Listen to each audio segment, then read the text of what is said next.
Hello అండి, welcome to Saritha's వాళ్ళు. ఈరోజు మీకు ఒక యూస్ఫుల్ టిప్ చెప్తానండి. మనం ఇంట్లో నెయ్యి వాడుతూ ఉంటాం. నెయ్యి కాబెట్టుకున్నప్పుడు బాగానే ఉంటుంది, తర్వాత కొంచెం గట్టిపోతూ ఉంటుంది. మనం తినాలనుకున్నప్పుడల్లా ఉదయం టిఫిన్లోకి కానీ, మధ్యాహ్నం కానీ, సాయంత్రం కానీ తినాలనుకున్నప్పుడు మళ్ళీ హీట్ చేసుకోవాల్సి వచ్చింది.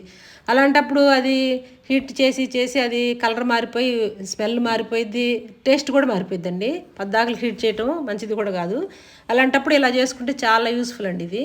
మనం వేసుకునే గంట ఉంటుంది కదా, నెయ్యి వేసుకునే గంటని కనుక స్టవ్ మీద పెట్టేసి సిమ్లో కొంచెం వేడి చేయాలి. బాగా వేడి చేసిన తర్వాత దాన్ని కనుక మనం ఎంత నెయ్యి కావాలో అంత నెయ్యి దానితో కనుక గంట తీసుకున్నాం అనుకోండి, అది గంటలోనే కాగిపోయిద్దండి. గంటలోనే అది గడ్డ నుంచి మామూలుగా నెయ్యిలాగా వచ్చేసిద్ది లూజ్గా. అది తీసేసుకొని మనం భోజనంలో కానీ టిఫిన్లో కానీ వేసేసుకోవచ్చు. మనం పద్దాకులు కాగబెట్టే పని లేకుండా ఇలా గంటలోనే మనం గంటని హీట్ చేసుకొని కనుక ఇలా తీసుకున్నాం అనుకోండి, మనకి పని అయిపోయింది, టేస్ట్ మారకుండా ఉంటుంది, నెయ్యి సూపర్గా అయితే ఉంటుంది. టిప్ నచ్చినట్టు లైక్ చేయండి.